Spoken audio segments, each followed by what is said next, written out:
하나님을 믿고 우리가 예수를 믿고 난 다음에 우리의 소망은 정말 주님을 따라가는 제자의 삶이 되어야 될 줄 믿습니다.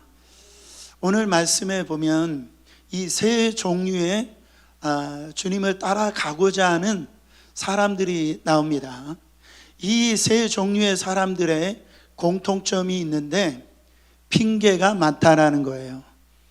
이 핑계를 들어보면은 다 일리가 있고 설득이 되어줄 수 있는 그런 말들이어서 주님을 따라가는 게 힘들구나, 주님의 제자가 된다라는 것이 어렵구나, 그런 생각이 들 정도로 그런 이 핑계가 아주 설득력 있게 예수님에게 이야기를 하더라는 거죠.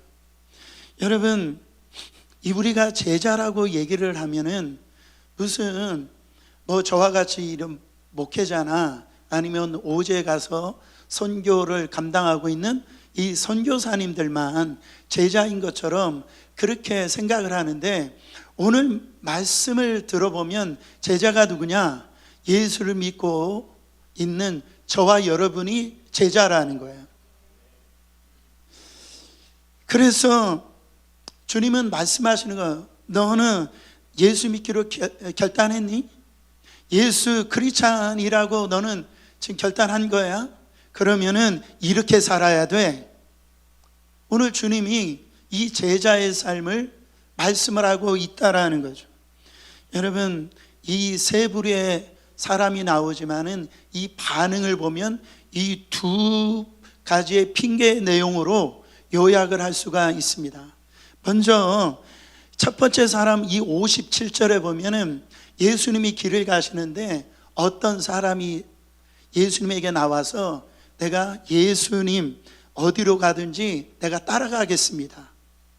예수님이 부른 게 아니고요, 그 사람이 나는 예수님을 따라가겠습니다, 이렇게 나오는 장면이 나옵니다.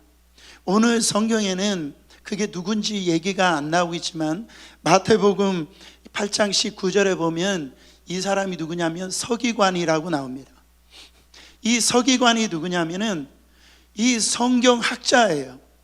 성경을 잘 알고 성경을 가르치고, 이 사회적으로 볼 때는 굉장히 위치가 이게 덕망 있는 사람이고, 어떻게 보면 존경받는 사람이고, 물질적으로 부족함이 없는 사람이죠.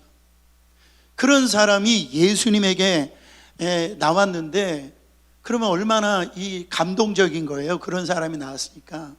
그러면 예수님이 환영한다, 이렇게 내가 너를 기다리고 있었다, 이렇게 환영하는 것이 아니고요, 오늘 58절에 보면 예수님이 이렇게 말씀하세요.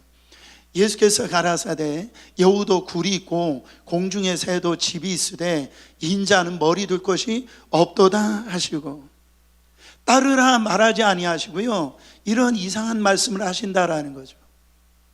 그러니까 예수님은 지금 그 사람의 동기를 지금 꿰뚫고 있는 거예요.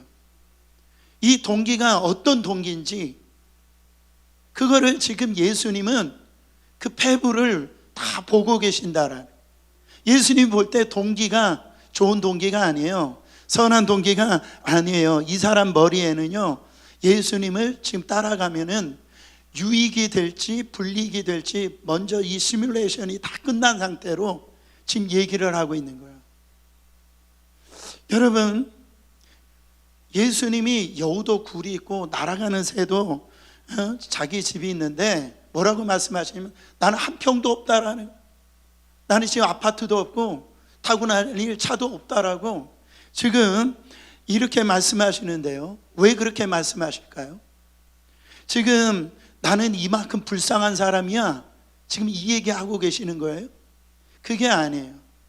내가 지금 이 땅에서 부유하지 아니하고 이렇게 가난하게 돈 벌지 않고 살아가는 이유가 바로 나는 이 땅이 영원한 삶이 아니다라는 것을 지금 예수님이 말씀하고 있는 거예요. 예수님이 이제 갈릴리도 지나가시고 이제는 예루살렘도 지나가시고 이제 십자가도 지나가실 거예요. 근데 예수님은 거기에서 머물르지 아니하고 나는 이제는 바로 저 천국까지 나는 가는 자라는 거예요. 바로 나는 이 땅이 영원한 레지던스가 아니라 바로 나는 이 땅은 나그네라고 하는 것을 지금 예수님이 말씀하고 있다라는 거죠. 여러분, 나그네의 특징이 뭡니까? 나그네는 가벼워요.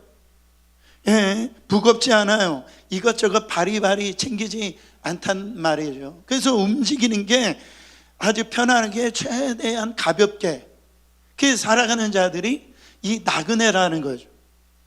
예수님이 지금 서기관한테 이렇게 얘기하는 거예요. 네가 지금 가지고 있는 사회적인 위치, 너가 지금 똑똑하다고 생각하는 그 똑똑함, 너의 그 교만함, 바로 너가 그런 거를 가지고 나를 따라올 수 없다라는 거예요.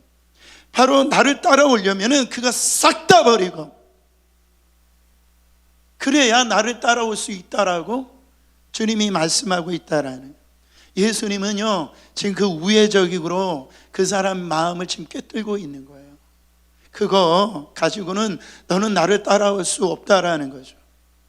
그래서 이 제자의 삶은 내가 지금 누리고 있는 그 유익, 내가 지금 가지고 있는 그 기득권을 다 내려놓아야 된다라는. 여러분들은 예수님 따르려고 작정하신 분들이죠. 예수님의 제자라고 생각되는 우리는요 그동안 얼마나 많은 것들 누리고 살았는지 몰라요.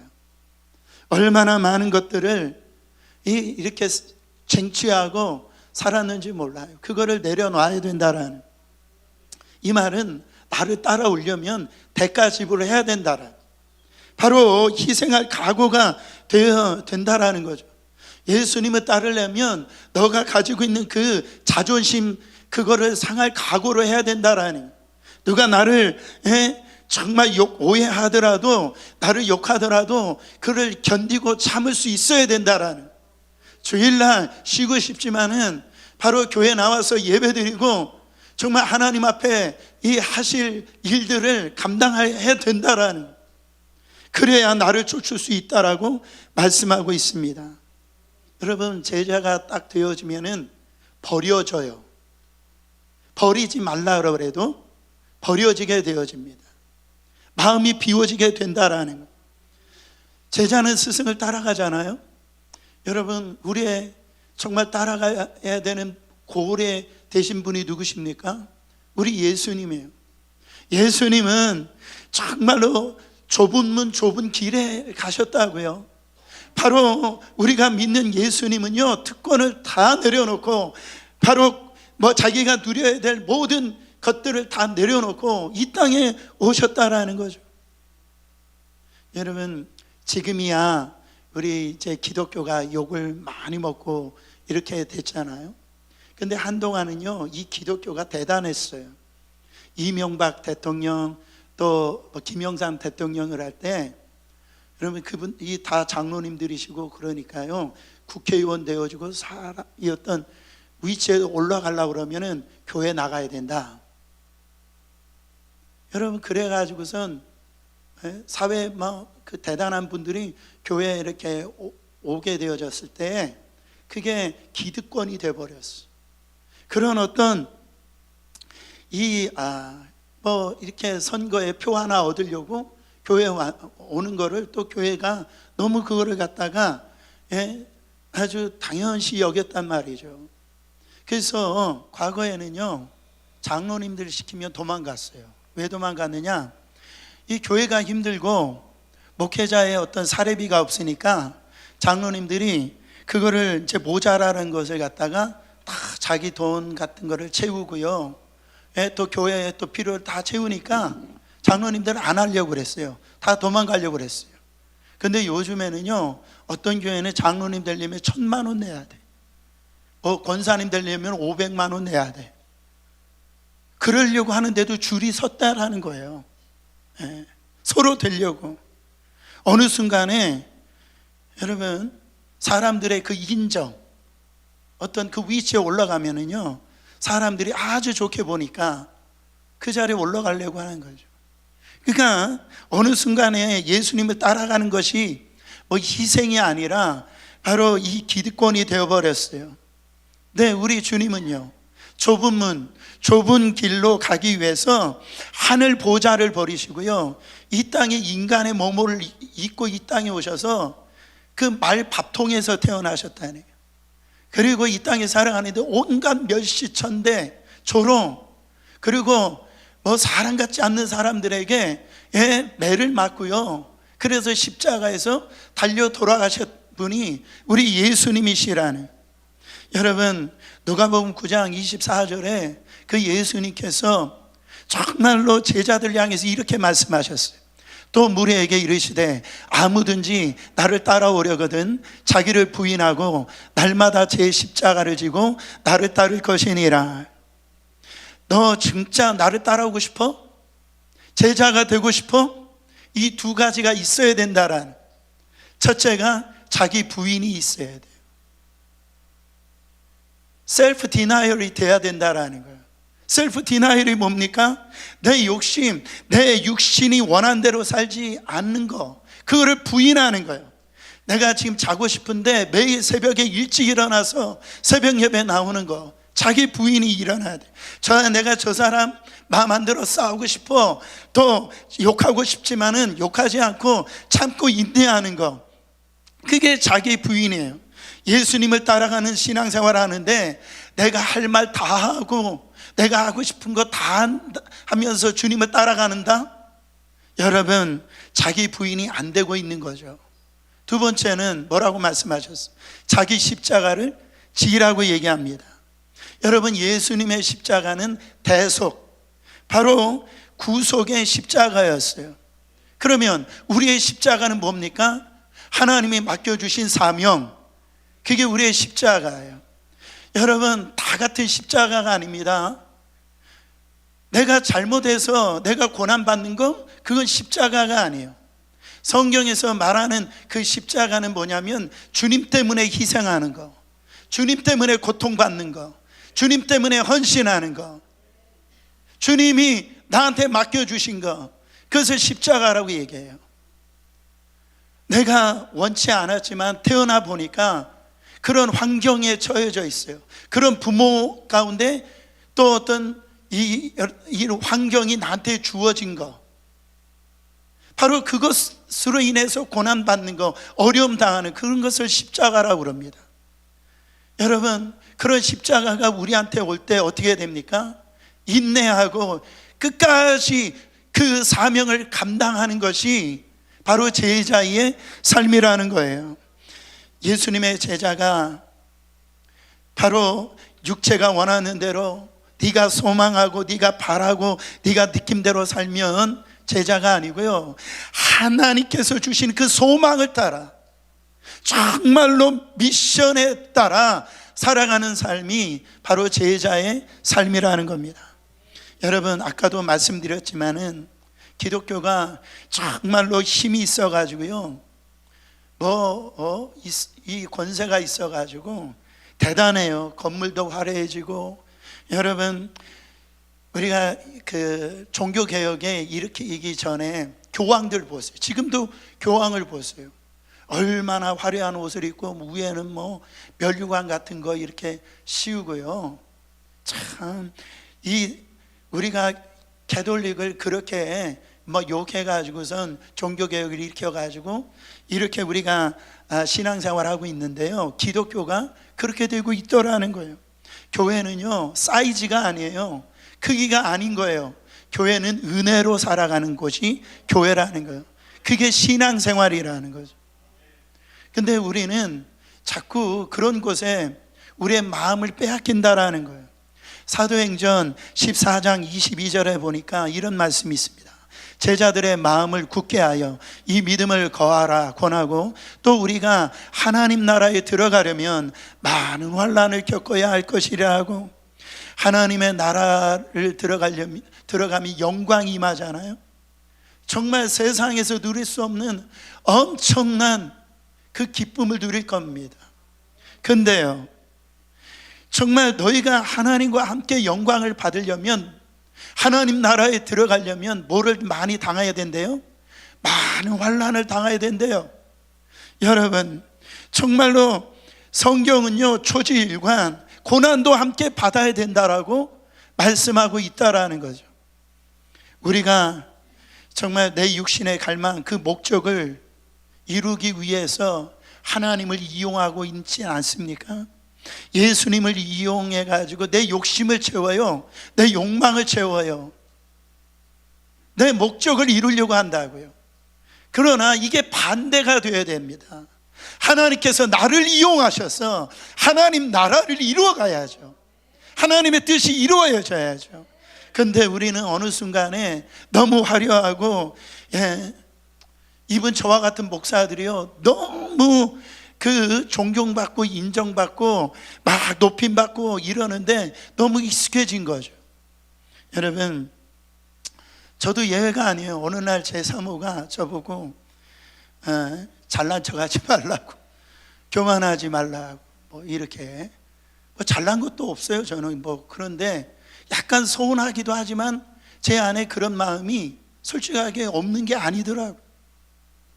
여러분, 성도들이 좋아해주고 사랑해주고 섬겨주고 그렇게 하니까 제 안에 그런 마음이 생긴 거 아니겠어요? 여러분, 기껏 어떻게 보면은 100명 뭐 이렇게 되는 성도들과 함께 지내는 제 마음에 그런 마음이 있다고 한다면, 1000명이 모이고 10,000명이 모이고 10만 명이 모이는 교회, 그게 주의 종이 되어줄 수 있을까요? 여러분, 예수님이 말씀하시는데 온유와 겸손의 멍에를 매라고 그랬어요. 그럴 때 되어졌을 때 이 목사님들이 기득권을 가지고 온유해지고 거기에 있어서 여러 겸손해지기 쉽지 않더라는 거죠. 첫 번째 사람은 제자 되는 것을 볼 때 자기의 어떤 대가 지불을 하지 않고 너무 누리려고 하는 생각을 가진 거예요. 예수님을 따라가니까 예수님이 막 병자를 고치고요, 막 귀신을 내어 쫓고 사람들에게 인기가 많은 거예요.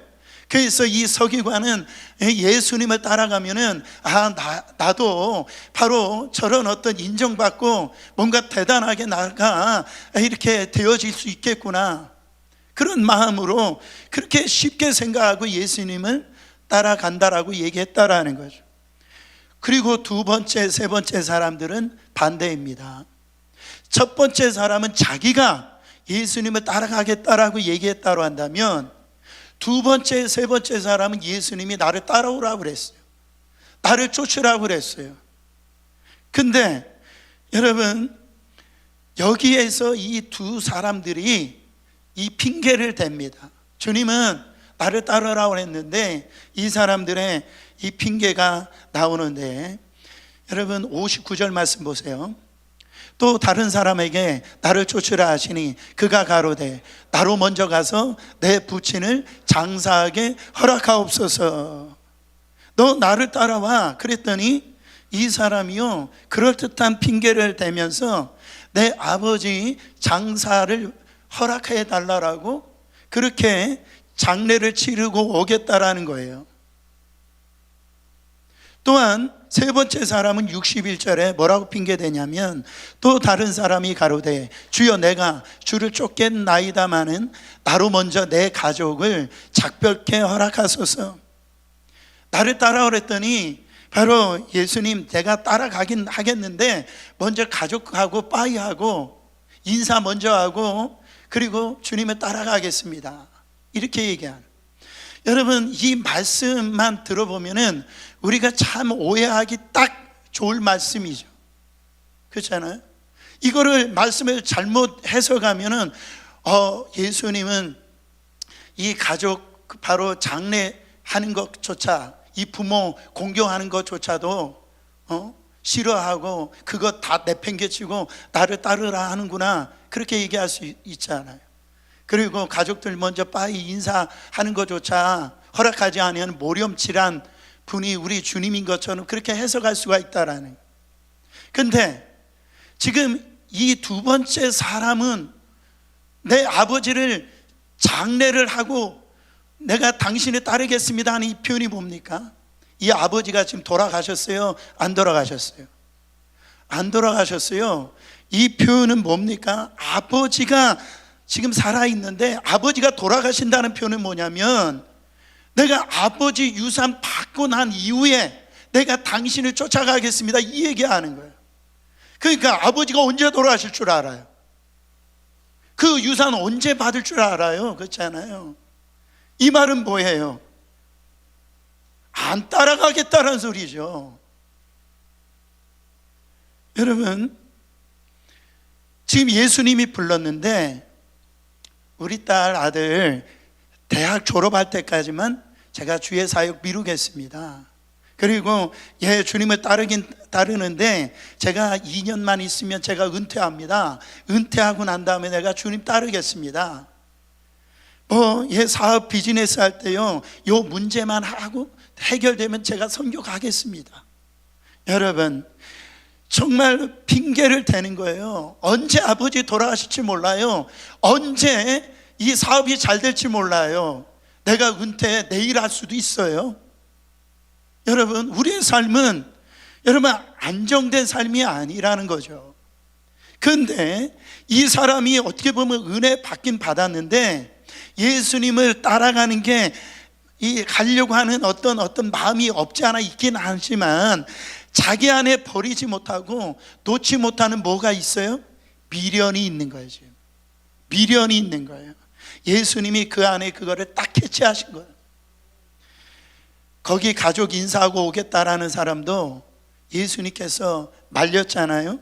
예수님께서 그 가족들 상의하고 그렇게 인사조차도 말릴 그런 매정한 분이십니까? 그런 분이 아니에요. 여러분, 예를 들면 이런 거죠. 그럴 일이 많지는 않겠지만 하나님이 너 건축원금해라 이렇게 했는데, 했더니 남편이 예수 안 믿거든 집에. 그래서 하나님, 제가 남편하고 상의하고 제가 건축원금 드릴게요. 여러분, 갔더니 뭐라고 그래요? 정신 차려 그러잖아요. 그러면 와가지고 주님, 아직 주님의 때가 아닙니다, 이런다라는 거예요. 지금 하나님이 따라오라고 그러는데 이런 거예요. 아까도 영상을 봤지만은 내가 지금 하버드 졸업해가지고선 이제 취업을 애플이나 들어가가지고 막 연봉이 10만 불, 20만 불인 거예요. 근데 그때 주님이 뭐라고 말씀하시냐면 너 그거 하지 말고 동남아, 못 사는 나라 동남아 아니면 아프리카 거기 가가지고 선교사로 가라. 여러분, 이런 겁니다. 그때 그 얘기를 듣고 부모님하고 상의하고 갈게요, 이런 거예요. 여러분, 어떤 부모가 할렐루야, 너 선교사로 가라. 여러분, 믿음 있는 부모조차도요, 그 아들이 그 좋은 직장 그거 다 팽개치고 그거 따라간다라고 할 때 아멘 쉽지 않을 거려, 어려울 거라는 거예요. 여기서 지금 좋은 학군에 좋은 학교를 지금 다니고 있는데 우리 아이들이 지금 중고등부 학교를 좋은 지금 학교를 다니고 있는데 아프리카 가서 선교사로 지금 가라고 하면 여러분, 그거 아멘 할 수 있는 사람 많지 않을 거라는 거예요. 그런데 우리 주님이 오늘 말씀을 잘 따라와야 됩니다. 그것도 핑계라고 얘기하시는 거예요. 그거 용납하지 않는 거예요. 우리 주님은 너 지금 당장 나를 쫓아오라고 얘기하십니다. 왜 이런 태도가 나온다고요? 미련이 있기 때문에 그래요. 미련이 있으면은 우리의 신앙생활을 어떻게 하냐면 어정쩡하게 해요. 미련을 남겨두면은. 내가 처음에 은혜 받은 건 순수했어요. 근데 그 받은 은혜를 지속할 수 있는 힘이 없는 거예요. 왜 그런 현상이 나오느냐? 바로 미련을 두니까 그런 거예요. 그러니까 첫 번째 사람은 희생, pay the price, 대가 지불하지 않고 희생하지 않으려고 하는 그 문제가 있다고 한다면, 이 두 번째 세 사람에게 문제는 뭐냐면 우선순위의 문제가 있는 거예요. 그러니까 신앙생활을 할 때, 신앙생활을 잘하는 분들은 누구냐 보면은 우선순위가 정확해요. 이게 흔들리지 않아요. 근데 신앙생활을 아주 갈지자로 하시는 분들을 보면 이 우선순위가 제대로 서 있지 않아요. 그래서 바로 주님의 제자의 삶을 살지 못하는 분들이 너무나 많이 있습니다. 여러분, 예수님을 따라간다 하면서도요, 그 우선순위 예수님이 2등과 3등이에요. 아니, 맨 밑바닥이에요. 나의 우선순위는 가족이 1순위, 자녀가 1순위, 돈이 1순위예요. 여러분, 그 다음에 문제가 해결되면 주님을 따르겠다라는 거죠. 우리 주님이 뭐라고 말씀하십니까? 우리 주님이 마태복음 6장 33절에 너희는 먼저 그의 나라와 그의 의를 구하라. 그리하면 이 모든 것을 너희에게 더하시리라. 우리는요, 우리가 잘못 생각하는 게 뭐냐면 하나님이 자꾸 내 거를 뺏는 분이라고 생각해요. 자꾸 뭔가 하나님은 나를 괴롭히는 분이라고 생각해요. 근데 그게 아니에요. 이 우선순위가 정확하게 되잖아요.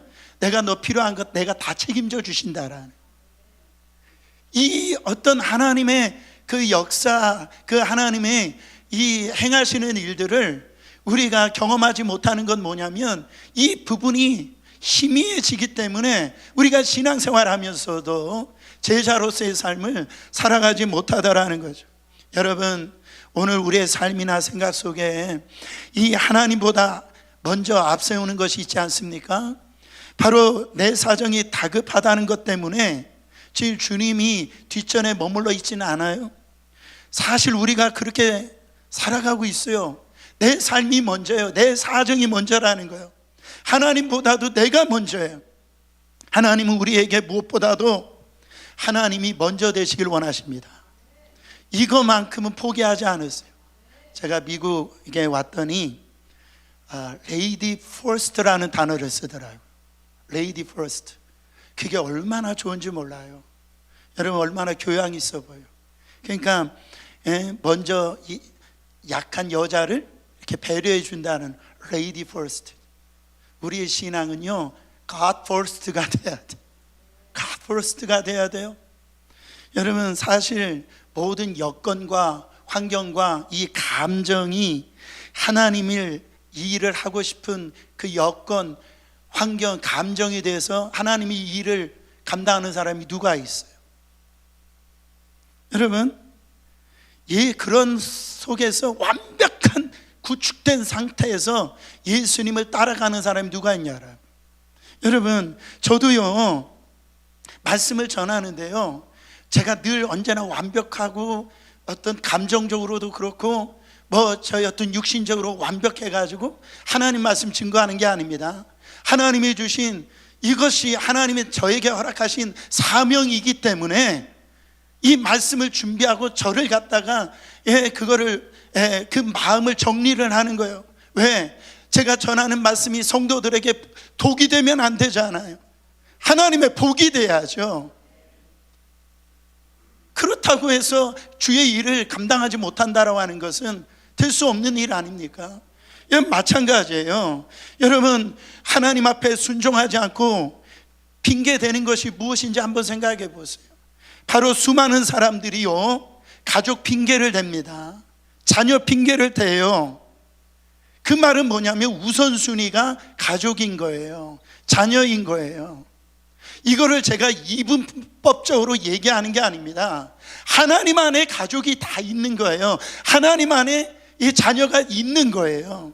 여러분, 우리 너무나 많이 하나님 앞에서 눈 가리고 앙호하는 형식으로 하나님을 속이려고 들지 않는지 모르겠어요. 누가복음 9장 62절에 이 사람들을 향해서 예수님이 뭐라고 말씀하십니까? 예수께서 이르시되 손에 쟁기를 잡고 뒤를 돌아보는 자는 하나님 나라에 합당치 아니하리라 하시니라. 저도요, 소 끌고 쟁기 잡아봤어요. 여러분, 소가 앞에 있으면 쟁기가 뒤에 있을 때 그 소를 앞에 보고 쟁기를 이 땅에 넣었을 때요, 이게 똑바로 그게 갈려지는 겁니다. 근데 소는 앞으로 가고 있는데 뒤를 돌아보면은 이게 밭이 제대로 갈려지지 않는 거예요. 우리가 신앙생활 안으로 돌아왔는데요, 자꾸 성도들이 세상의 미련을 끊지는 못해요. 우리는 예수 그리스도 안에서 이미 십자가 안에서요, 세상의 정욕과 세상의 욕심과 세상의 어떤 욕망을 십자가 이미 못 박은 사람들이라. 인정하십니까? 여러분, 우리는 오직 한 길, 예수님이 가신 그 길을 우리도 따라가겠다라고 헌신한 사람 아니냐고요. 다른 교회는 모르겠어요. 우리 교회는요, 그 안에 결단 되어진 교회라고 저는 믿습니다. 그러면 뒤돌아보지 말고 바로 하나님의 나라를 향하여서 전적인 헌신과 정확한 결단을 가지고 주님의 길을 따라가는 여러분, 저와 여러분이 되기를 간절히 원합니다. 뒷일은 하나님이 다 책임져 주신다라는 것. 여러분, 부르심을 받은 자가 가족과 상의를 해가지고 일 되는 거 보셨어요? 아브라함에게 하나님이 나타나서 야, 너 100세에 낳은 그 이삭을 나에게 번제로 바쳐라. 성경에 보면 아브라함이 사라하고 상의했다는 얘기가 없어요. 아침 일찍 떠납니다. 이사야 선지자에게 정말 하나님의 부르심이 있습니다. 그때 이사야가 주여 내가 여기 있사오니 나를 보내소서. 신약에 보면 마태복음 9장 9절에 보니까 예수님께서 이 세리 마태를 부르실 때 이렇게 말씀하십니다. 예수께서 거기서 떠나 지나가시다가 마태라는 사람이 세관에 앉은 것을 보시고 이르시되 나를 쫓으라 하시니 일어나 쫓으니라. 여러분, 마태는 예수님에 대한 소문을 들었어요. 그래서 예수님을 만나길 원했어요. 근데 자기는 세리예요, 주인이에요. 나 같은 게 무슨 주님을 만날 수 있어? 그런 마음이 가지고 있었을 거라는 거죠. 그때 주님이 지나가실 때에 이 세리 마태에게 물어보는 거예요. 야, 너 나를 따르라. 그랬더니 즉시 일어나서 쫓은 거예요. 다른 복음서에 보면은 이 마태가요, 친구들을 다 불러 모입니다. 파티를 열어요. 왜 파티를 열어요? 나 이제 이렇게 안 살겠다라는 거예요. 나 이제 이런 삶 손 씻겠다. 바로 나를 정산하겠다. 나 예수님의 제자가 될 거야. 여러분, 싹 버리고 간 거예요. 누가복음 5장 11절에 보면 예수님의 제자들 베드로, 요한, 야고보가 나오는데 부릅니다. 저희가 배들을 육지에 대고 모든 것을 버려두고 예수님을 쫓느니라. 그가 불렀을 때 그 배에 있는 거 뭐 이렇게 바리바리 싸가지고 예수님을 쫓은 게 아니라 그를 버려두고 예수님을 쫓았다라고 말씀하십니다. 여러분, 우선순위를 바꿔야 할 것이 무엇인지 한번 생각해 보세요. 마태복음 10장에 보면 어떤 젊은 부자 관원이 나옵니다. 성경은 젊은 부자 관원이라고 그랬어요. 스펙이 완벽한 거예요. 젊기도 하지, 높은 자리에도 올라갔지, 돈도 많아요. 그러면서도 영혼에 대해서 관심이 있었어요. 주님 앞에 나옵니다. 내가 어떻게 해야 영생을 얻을 수 있습니까?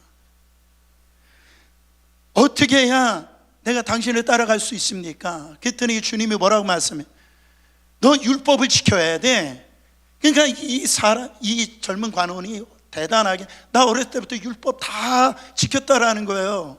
나 모태신앙이라는 거예요. 나 죄진 거 없는 사람이라는 거예요. 근데 우리 주님은 그 사람 안에 폐부를 꿰뚫고 계시는 분이에요. 그러면 너 가지고 있는 거 이 가난한 사람들에게 다 나눠주고 그리고 난 다음에 나를 따라. 성경에 뭐라고 얘기해 나온지 아세요? 이 젊은 부자 관원이 돈이 많은 거로 근심하여 떠나가니라 이렇게 얘기합니다. 그 뒤로 이 젊은 부자 관원이 나오질 않아요. 아마 이 마띠아 대신에 13번째 제자가 될 수 있었다라고 저는 생각합니다. 그때 예수님을 쫓았으면. 여러분, 아까도 우리가 찬양했잖아요. 주님 뜻대로 살기로 했네. 뒤돌아서지 않겠네. No turning back. 십자가 지고 나 주님 따라가겠다라고. 언제 따라갈 거예요? 여러분, 우리 신앙생활 보면은요, 너무 어린아이 같아요. 늘 나를 그냥 위로해주고 나를 갖다 싸매어주고 뭐 그런 신앙생활을 언제까지 하시냐 말이죠. 사랑하는 성도 여러분, 정말로 예수님 때문에 포기하는 것이 아깝고 버리는 것이 아깝고 그걸 다시 붙잡으려 가고 이 부자 관원 재물이 하나님보다 더 소중했던 겁니다. 한동안 유명했던 기독교 서적이 있는데, 저도 이렇게 보면은 팬인가 제자인가요? 영어로 보면 not a fan이라고 해서 카이 아이돌먼 목사님이 이 책을 썼는데, 굉장히 믿는 자들에게 큰 영향력을 끼친 책입니다. 여러분, 요즘에 아이돌 대단하잖아요. 뭐 BTS 어른들 보니까요, 임영웅, 임영웅 뭐 해가지고 이분들이 보니까 갈수록 돈을 들여가지고요, 막 팬덤 형성해가지고 사비를 막 다 써가지고 막 무슨 기념품 사고요, 뭐 스테디움에서 콘서트 하는데 그 야광봉도 막 흔들고, 공부도, 학생들이 공부도 희생하고 막 돈도 희생하고 에너지를 희생하면서 거기에다가 막 좋아하는 가수들을 쫓아다니더라. 여러분, 지금 20년 전, 30년 전에 좋아하던 그 사람들, 연예인들이 있었죠. 지금도 좋아하세요? 여러분, 우리 이 팬은요, 언제든지요 바뀔 수 있어요. 그 사람보다 더 좋은 사람이 생기면은 바뀌어진다니까요. 우리 예수님이 은혜 주셔가지고 우리가 눈물 흘리고 감동할 때는요, 참, 이 세상 어떤 거 없어도 괜찮아. 근데 어느 순간 예수님보다도 바로 나를 더 만족시켜주는 그 물질이, 이 사람이 이런 것들이 있으면요, 또 그걸로 따라가는 거예요. 바로 그거는 팬이지 제자가 아니다라는 것. 우리의 신앙생활, 이 팬 같은 신앙생활 하면 안 됩니다.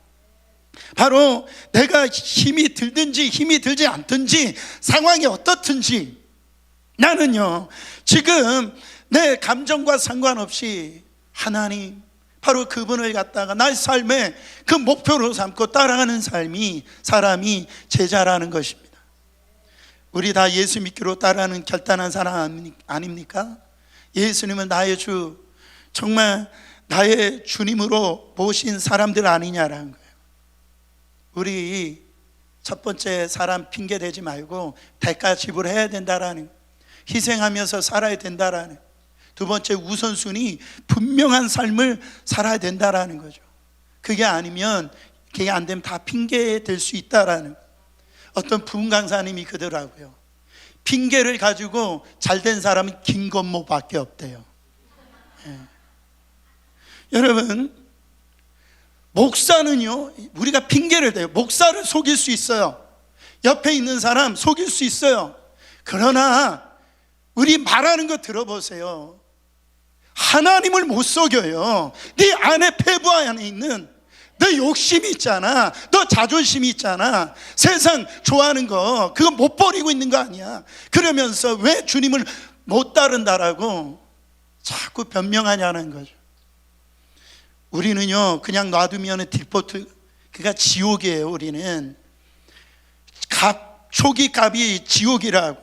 그냥 놔두면 우리는 그럴 존재인데, 여러분 어떻습니까? 소망 없는 우리는 그런 거지 같은 사람 아니었냐고요.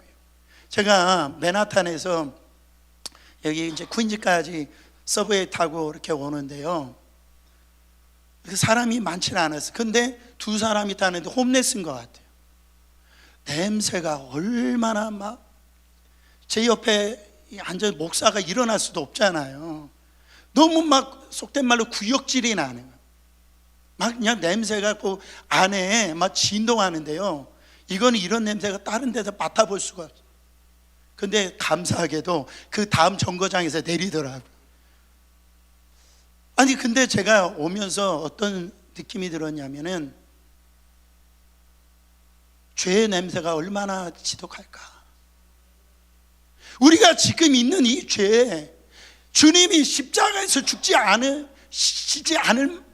되는 그런 죄의 냄새 얼마나 역겹겠어요. 여러분, 우리 지금 그렇지 않습니까? 우리 안에 거하시길 원하신다. 우리와 동행하시는 그 주님, 우리가 생명 주시려고 하고 소망 주시려고 하고요.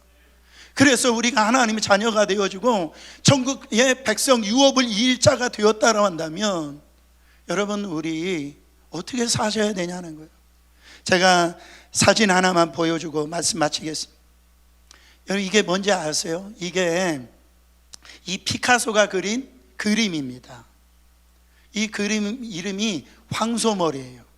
이게 1994년도인가 이 그림이 팔렸는데 얼마에 팔렸냐면은 290 몇 억에 팔렸어요. 안 놀라실 줄 알았어요. 거의 300억에 팔렸어요.